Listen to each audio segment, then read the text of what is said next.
What you are about to see will shock you. No camera tricks, no special effects. Nothing but incredible moments from the heroic to the tragic on Wild&Crazy, caught on tape, location Russia.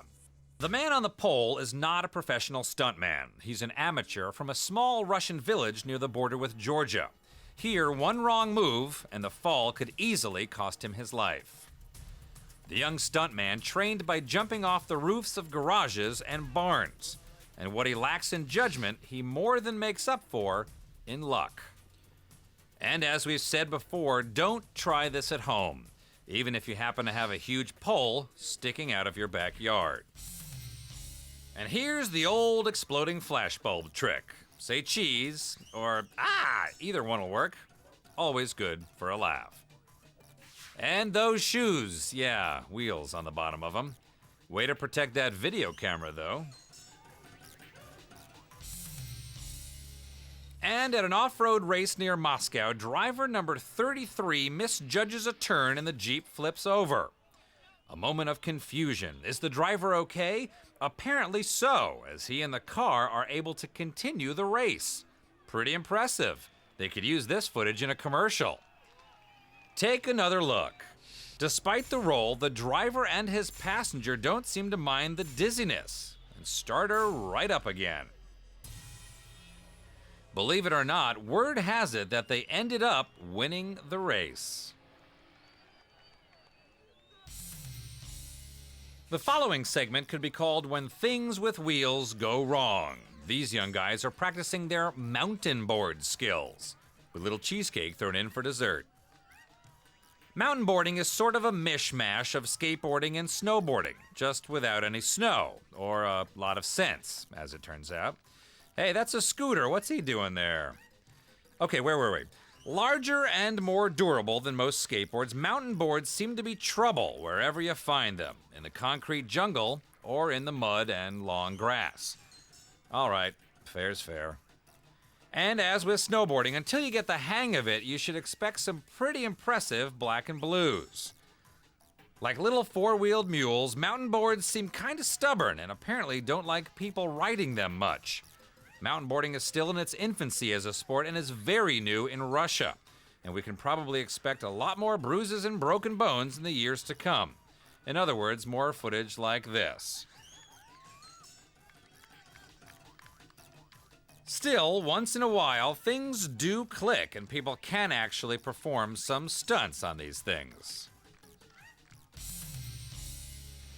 This courtly country pig was scheduled to take part in a Russian TV trial show. The case's decisive evidence was trucked into Moscow from an outlying village. Pigs are known to be very clever, and it turns out that this one also has a stubborn streak about a mile wide, and soon had nearly worn out her handlers and the program's staff who had struggled to get her to the taping on schedule. According to those who dragged the special guest star to the studio, at first she wasn't happy there and scared some of the staff with her violent wheezing and fang-bearing. Eventually, she started calming down and even behaved a bit here and there. A good old-fashioned scratch from a young production assistant seems to have done the trick. The court heard a rather complicated case that day. A villager decided to get better acquainted with his neighbor and paid her a visit with his hog. Ah, the country. As he entertained his new friend, his pig bit her kitten. So much for that budding new friendship. Well, the woman sued. Perhaps she'd spent too much time watching American TV. All things considered, the show taping went surprisingly smoothly. After the shooting, the staff faced more pig-related problems. The animal, it turns out, had grown rather fond of the studio. It was clean and comfortable under the warm TV lights. The hog dusted off her old stubbornness and again fought quite a battle for about an hour before they could finally get her back on the truck. I'm sure the show's staff remembered that day for quite some time to come.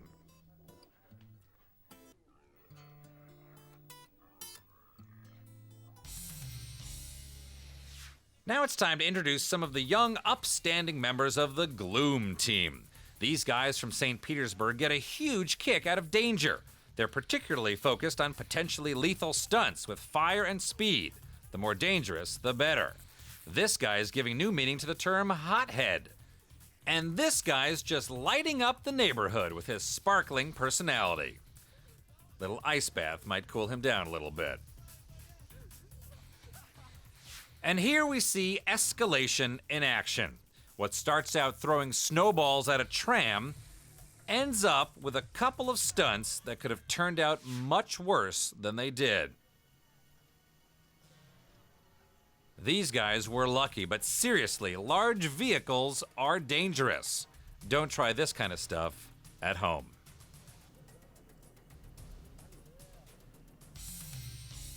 Coming up on the show, Wipeout!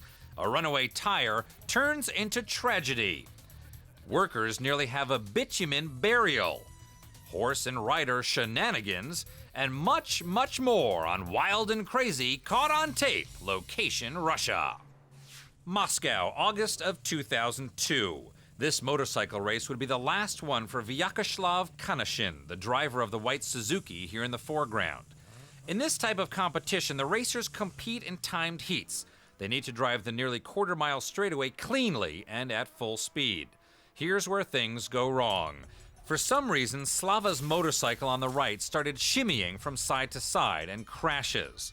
While this type of trouble almost always ends in injuries or fractures, the racers usually survive. Our man was doomed. There was a concrete wall right next to the track. He crashed into it, skidded back onto the pavement where the bike soon burst into flames, and eventually died without regaining consciousness. Afterwards, his friends remembered that he'd been unwilling to take part in the fateful race, but unfortunately, he had been persuaded into doing it. Firemen and paramedics were on the scene and did everything they could, but they couldn't save the unlucky driver. The bike itself was so hot it took some time and a lot of water to quench the flames and cool off the burning hulk. Let's watch the terrifying footage one more time. Vyacheslav's friends nicknamed him Slava the Kamikaze, a sad but somewhat fitting tribute to their fallen friend. By the way, according to Auto Association stats, 80% of motorcycle crashes end in serious injuries or death. This rider, in contrast, was pretty lucky. There's a hiccup as he starts braking here and wipes out.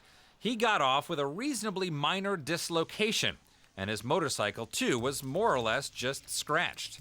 He was ready and able to ride it again about 5 minutes later. Lucky man. Yeah, I'm fine. I just, let me pick up my spleen here and I'll be on my way. Thanks.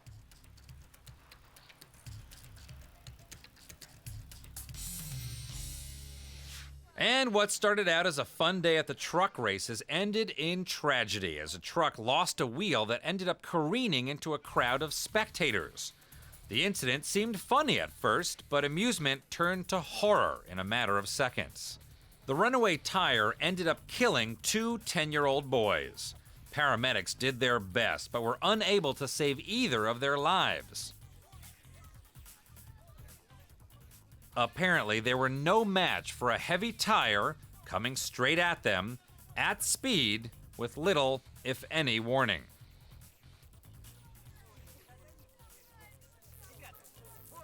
Watch these terrifying shots one more time.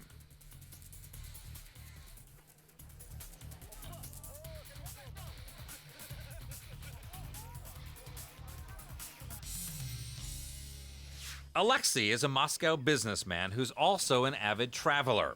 Not long ago, he set out on a journey through Argentina. Here he's on an Argentinian mountain horse going almost straight up a muddy hill. Now, luckily, Argentinian mountain horses are smaller than other breeds. They usually only weigh about 200 kilograms, or about 450 pounds. That's why Alexei was able to walk away with all but his dignity intact. His South American sojourn lasted 5 days and cost him more than $5,000. Still, not bad for some priceless video and a lifetime of memories. Here it is again.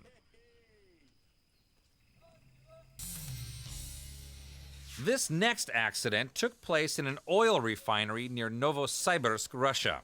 2 workers fell into a tank filled with hot bitumen and began to sink. Bitumen is a thick and viscous substance produced from oil. It's so dense that a person can't swim in it. Falling into bitumen is quite dangerous, sort of like falling into a really sticky peat bog. The more they struggled, the deeper they sank into the hot, oily, quicksand-like substance. Luckily, a co-worker noticed them just in time and mobilized the rescue of the unfortunate workers. It's pretty unlikely that they could have freed themselves. It wouldn't have been a particularly pleasant way to go either. Look how difficult it is for their colleagues and rescuers to drag them out of the tank. Afterwards, the workers said they felt like they'd been freed from hell. Both workers escaped without serious injury, but each ended up staying home for the better part of a week to recuperate from the ordeal.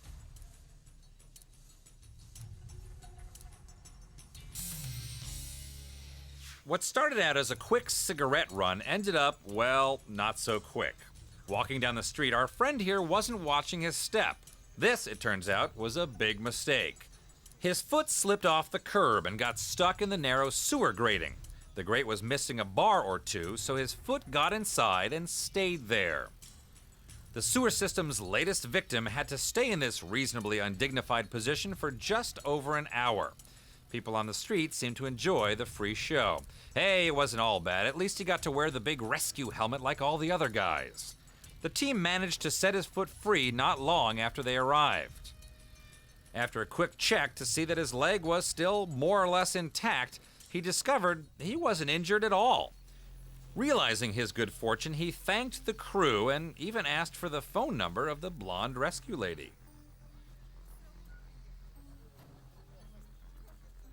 Yep, still fits. Well, good thing they're not fixing that grade, as this way the rescue team will be assured of some future business. There's a ball and a bunch of guys on a big field. Goals and players and referees. We see all this and decide it's a soccer match.